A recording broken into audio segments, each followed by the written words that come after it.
Hey everyone, welcome to the Horror Show. I'm Cecil Laird. Got Jaime and Fuego here. And we're back to do another brand new in-theater review, or will be in the theater before long, I should say. This is coming out a little bit before the actual release of the film, but we're here to do a review of the brand new sci-fi horror feature, Morgan. Yes, directed by the son of Ridley Scott, his debut. So, I mean, if the apple doesn't fall far, that's what we just got done finding out. And I'd say pretty good, man. I liked it. I actually really liked it way more than I thought I was going to. It was definitely sort of the bastard child of Splice and Ex Machina. Exactly right. Maybe not quite as smart, and they were doing kind of a more run-of-the-mill type concept, but they really, in the third act, when they were starting to lose me, there were a couple twists that I thought pretty much made it its own. And the way the film is kind of structured is you follow Kate Mara's character.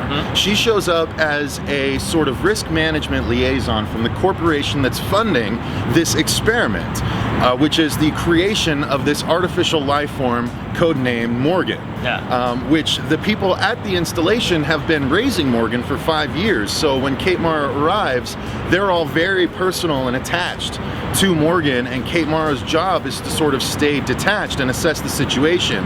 And then Paul Giamatti is brought in to do a behavioral analysis. Yep, and he's a very just arrogant, not even I really liked him in this. Yeah, we'll get to the acting, but basically things kind of go wrong at one point, and I'm not going to say exactly when or where or why, but they allude to it in the trailer. They do a little bit. They do a little bit, but what happened was the first 30 minutes, in my opinion, were intensely interesting. I was really tuned in. Unfortunately, Fuego got caught up and missed about the first 10 minutes of setup for the film, and I think it went a long way, frankly, but the first 30 minutes was an excellent, interesting setup, including the scene with Paul Giamatti, and then sort of the movie breaks away, and I thought the middle act was a breakneck act too. Like, it went really full speed, and things just happened and happened and happened, and it led. You described it as lean and mean. Lean and mean as we left. I was like, man, that was lean and mean, because the movie clocked in at about 80 minutes or so. We walked in for a 7 show. We walked out at 8:26 without having watched the credits. So, but sometimes a poorly paced 80-minute movie can still feel like a slog. Yes, exactly. But I said don't. Right. I said exactly. That's exactly why I said lean and mean, because it was rapid fire.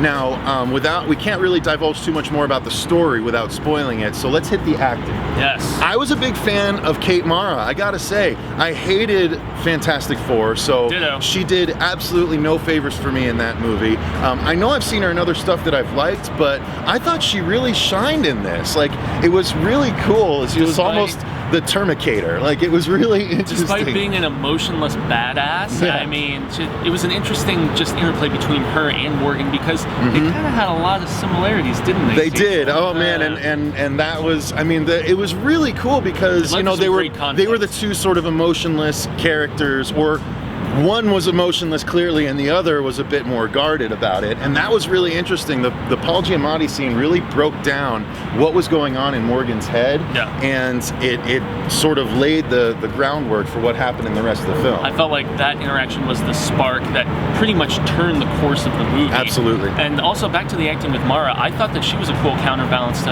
the Morgan character, because of the fact that Morgan seemed like a badass that was just figuring out that she was a badass, whereas Mara was like, she knew what she was, she was confident within her abilities, and yes, it was like the old hand at this versus the younger, just kind of sharpening her teeth. Exactly, and the girl that played Morgan, I'm sorry I don't know her name during this review, she was in The Witch. She was in The Witch, and I actually was not a big fan of hers in The Witch, because she just played sort of a innocent little girl that had to react to the things going on around her. In this one, she had much more depth, much more breadth of character to work with, even though you wouldn't think so just based on the story itself, but she actually gets to chew on a lot of really good acting bits, and I really thought she did an excellent job with it. Yeah, and I must say, for a tried and true concept, like I said, it was the acting that I felt saved this movie in a lot of ways, because some may say, we've seen this done before, but the elevated performances, the acting was what really made this movie better than, so many others in the pack. Yeah, now let's talk quickly about the set design. I thought the set design design for the lab and the surrounding area, it was really cool. There was a nice juxtaposition because Kate Mara has to drive through this sort of pretty forest scenery, and there's a nice serene lake with beautiful trees and mountains and pine and all this stuff. Beautiful vistas, and then it's juxtaposed with the spot that Morgan is kept, which is this underground bunker. And they utilize both spaces in story ways, which is interesting. They don't often do that. Sometimes, you know, a movie is just set where it's set and that's it. That's where the story plays out. But the setting actually had a impact on the story. It was neat. Yeah, it was also a cool counterbalance once again between just the enclosure of the environment Morgan was in versus the freedom that was just outside, you know, that she longed for. Yeah. So and then let's hit the effects. I thought the effects were awesome. Actually. There was actually some good gore, and you know we wouldn't be well, that's not true. We might cover a slightly sci-fi movie on here, but this, while the trailer suggested more sci-fi, this definitely did turn horror. It almost turned straight up slasher. And I dug the hell out of it. The only detriment, I think, is in some of the fight scenes. Like, it wasn't a fighting movie, but there were scenes with fights in them.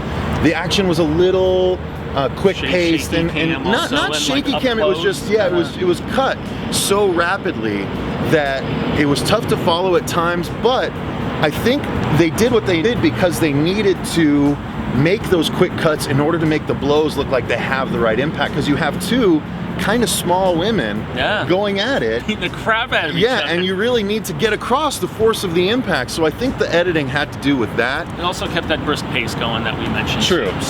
So it's very Bourne-ish. It felt like Bourne action. Very, very much so. The way the action was cut. Good call, sir. Yeah, absolutely. I'm a little bit glowy about this, you guys, because I was not that into it. You can actually watch our trailer. Actually, I think I sat out on this trailer reaction because I'd already seen it. But I was me and the girls. Yeah, the girls were like, blah, we don't want to see this. But they could have seen this with us tonight. I dug it. I was really, really happy with how Morgan came out. Again, lean, mean, 80 minutes, and it's a cool movie. That it's like phone boothy. I mean, phone booth, some people thought was boring, but Joel Schumacher?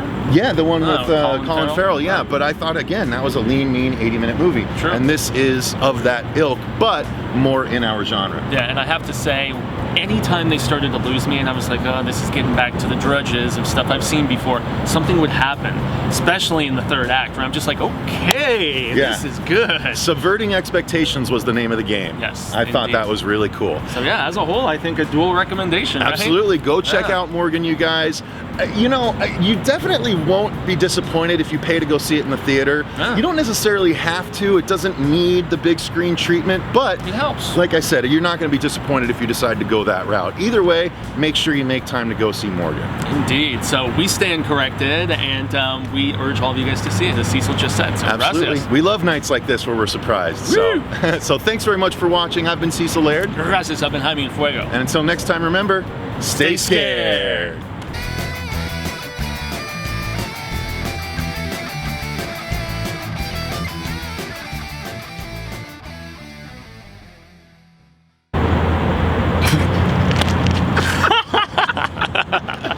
All right. That was Did we get fun. it? Yes, we did. Yeah.